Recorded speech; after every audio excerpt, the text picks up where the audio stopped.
అది చేయడానికి టైం పడుతుంది, కానీ అయిన తర్వాత నేను కూడా విన్నది ఏంటంటే కొంతమంది గురువుల దగ్గర ఆ లైట్ ఇక్కడ ఎక్కడైతే మనం తీసుకెళ్లిన తర్వాత ఆ లైట్ యాక్టివేట్ అయిన తర్వాత మనం కళ్ళు మూసుకొని ధ్యానంలో ఉన్నా సరే మన చుట్టూ ఏం జరుగుతుందో కూడా కాంతి కళ్ళకు కట్టినట్టు కనిపిస్తుంది. కొన్ని విషయాలు కొన్ని తెలిసినా గానీ చెప్పకూడదు కొన్ని విషయాలు ప్రపంచంలో ఆ వెళ్ళే దారిలో కూడా కొన్ని రకరకాలు కనిపించే అవకాశం ఒకటి ఉంది ఉంటాయి.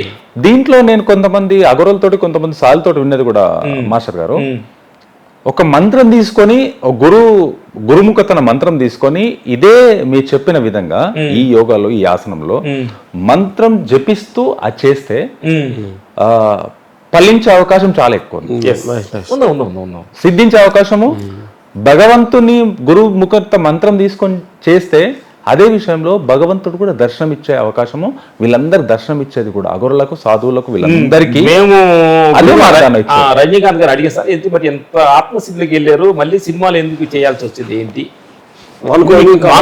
కష్టం అనిపించలేదా అని అడిగాం. ఇప్పుడు ఆయనకు ఒక గురువు ఇదే క్వశ్చన్ ఆయన వేసినప్పుడు, ప్రపంచమని ఈ నాటకంలో నీకు ఏ పాత్ర ఇచ్చారో అంటే దేహపరంగా దాన్ని చెయ్యి, దానికి నీకు ఏం ప్రాబ్లం లేదు, ఆత్మచిత్తులో నువ్వేమనుకున్నా అది ఉండు. ఓకే, ఆయన క్లారిటీ గురువు గారికి ఇచ్చారు, గురువు గారు సార్కి ఇచ్చారు, రజనీ సార్కి చెప్పారట, నీకేం వస్తుంది, ఏ పాత్ర వస్తుందో దాన్ని చెయ్యి, కానీ రానప్పుడు ఎమ్మడి నువ్వు చేతులు కూడా యాక్ట్ చేయనప్పుడు నువ్వు తొందరపడద్దు. అది ఎప్పుడు వదులుద్దో అప్పుడు వదులుతుంది. చెట్టు కాయ పండినప్పుడే ఆటోమేటిక్గా చెట్టును రాలిపోద్ది. ఎవరు కింద పడాలమ్మా, మన ధ్యానం చేస్తే కింద పడి మనం ధ్యానం చేయాల్సిన అవసరం లేదు. అర్థమైంది? చెట్టు పండితే ఆటోమేటిక్ రాలిపోతే ఆగు రాలిపోద్ది. అలా ఏ రోజైతే రాలిద్దో అప్పుడు నువ్వు చేరుకోవచ్చు అనుకుని ఈ లోపల ఎన్నో ట్రావెల్ చేస్తూ మేము ఈ క్రియ చేస్తుండగా ఒక గుడ్ ఎక్స్పీరియన్స్. మేము మన క్రియ చేసి మేము ఫారెస్ట్ లో అంటే కారులో పయనెత్తున్నాం. ఆ పయనెత్తున్నప్పుడు లోపల నుంచి అంతరమైన వాయిస్ పడుతుంది. అంటే మేము కొండలను చూసి ఆ ప్రకృతి సూపర్గా ఉంది అని ఆ చెట్లని జలపాతాలు చూసి ఆనందపడుతున్నప్పుడు లోపల నుంచి అంతరమైన ఏమైపడుతుందంటే, కొంతసేపు వరకు నేను నేర్చుతున్నాన్న తర్వాత అంతరాత్మకి వెళ్ళిపోయిన తర్వాత అసలు చూస్తానికి నీ సంబంధం లేదు. ఏదైతే ఒక శక్తి, అనంతమైన చైతన్య శక్తి నీలో దూరి ఆ శక్తి చూస్తుంది. అది ఏదైతే ఒక సినిమా క్రియేట్ చేసుకొని రాజమౌళి బాహుబలి సినిమా తీసి ఆ సినిమా థియేటర్ గురించి ఆయన చూసుకుంటున్నాడు. అర్థమైందా? విశ్వం అనే ఒక విశ్వం అనే ఈ ప్రపంచం నీకు సంబంధం లేదు. విశ్వం అనే ఏం చూస్తున్నాడు, ఏం చూడగొట్టాలనేది అది అంతా ప్రకృతి సృష్టించుకొని ఆ ప్రకృతి మన ద్వారా మనం సృష్టించుకొని మన ద్వారా కెమెరాలో కళ్ళు మాట్లాడడానికి మాటలు సౌండ్ సాగి మాటలు మాట్లాడే నోరు అది క్రియేట్ చేసుకొని అదే అని చేస్తుంది. అంతేగా నీ ప్రయోగం ఏమీ లేదు. ఇప్పుడు మీరు ఎంచుకున్న మార్గంలో ఇప్పుడు మన తెలుగు ఇండస్ట్రీలో డైరెక్టర్స్ ఇంతమంది ఉన్నారు. వాళ్ళని ఎవరినన్నా మీరు ఎందుకంటే డైరెక్టర్స్ తోటి ఎక్కువ క్లోజ్ అయి ఉంటారు, హీరోస్ తోటి ఎక్కువ అసోసియేట్ అయి ఉంటారు. మీరు ఉన్నప్పుడు మీ మార్గాన్ని ఎవరన్నా మన ఇంతమంది డైరెక్టర్స్లలో ఎవరన్నా మీది అలవాటు చేసుకొని మీ సాధన మార్గంలో ఎవరన్నా రావడం జరిగింది ఇప్పటివరకు? ఎవరినన్నా మీరు దీంట్లోకి తీసుకురాగలిగారా? ఇంకోటి ఏంటంటే ఎవరిని తీసుకురాకూడదు, పాయింట్ తెలిసింది చెప్పాలి. తీసుకురావటం అంటే చాలా కష్టమైన విషయం అనమాట ఇది. ఎందుకంటే ఇది వాళ్ళు అంతా అర్థం అవ్వాలి విషయాన్ని. సుకుమార్ గారికి మేము దీని గురించి మాట్లాడాము, ఆయనకి ఆత్మ గురించి తెలుసు. ఓకే, డిస్కషన్ చేస్తాము. కానీ ఆయన అంత పవర్ కొన్ని ఆయన లోపల కొంచెం ఎనర్జీ శక్తి ఉంది, తెలుసుకున్నాడు. కానీ అందుకని రాలేదని చెప్పి మనలాగా గెటప్ వేసుకొని ఈ చెప్పడానికి చెప్పే కథ కాదు.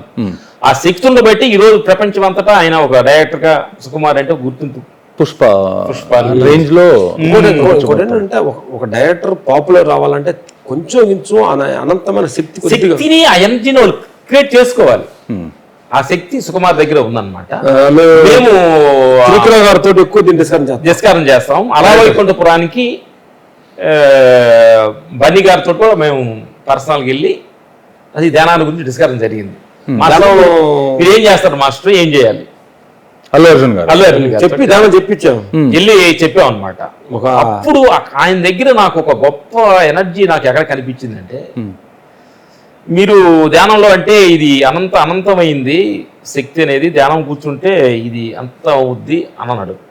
అప్పుడు ఆయన అనుకున్నాడు అనమాట, అంటే ఒక శక్తిని ఆయన బాగా గమనించడానికి అర్థమవుతుంది. అంటే అలాని బాగా క్రియేట్ చేశాడు. ప్రపంచం అంతటా నేను ఎవరినో తెలియాలి మాస్టర్. అలాంటి ధ్యానం ఉంటే చెప్పండి. ఓకే, అలా వైకుంఠపురం సినిమా జరిగేటప్పుడే పుష్ప అప్పటికి పార్ట్ 1 కూడా అవ్వలేదు. అవలా దీని తర్వాత ఆ బన్నీ సార్ విజన్ వచ్చి విజన్ మొత్తం ఇండియా మేము మొత్తం ఫోకస్ చేసింది. అందరూ ఒక దృష్టిలోకి రావాలంటే ఏం చేయాలి? ఇప్పుడు విశ్వంలో నువ్వు విశ్వానికి నువ్వు ఒకటి కనెక్ట్ అయ్యి దాని ప్రాధాన్యం అనే ఒక ప్రకృతిని కనెక్ట్ అయ్యే పని అయితే మంచి జరుగుద్ది అన్నాము. ఆయనకున్న సంకల్ప బలం. ఇప్పుడు మేము ధ్యానం చెప్పి ఆయన ఏదో మార్చేది ఇంత లెవెల్కి వచ్చాడు మన చేపట్ల. ఆయనలో ఉన్న సంకల్ప బలం ఈరోజు ప్రపంచం మొత్తంలో హీరో అంటే అల్లు అర్జున్ అంటే గుర్తింపు రేంజ్కి వచ్చింది. అవునండి. అందుకని మన లోపల సంకల్ప బలం ఒక హారాన్ని బాగా క్రియేట్ చేసుకుంటే ఆ రేంజ్కి వస్తారనేది మేము తెలుస్తున్నాను అనమాట. అట్లా త్రిపుర గారితో కూడా మేము ఇట్లా డిస్కషన్ చేసి దీని గురించి కూడా విశ్వాసం ఏంది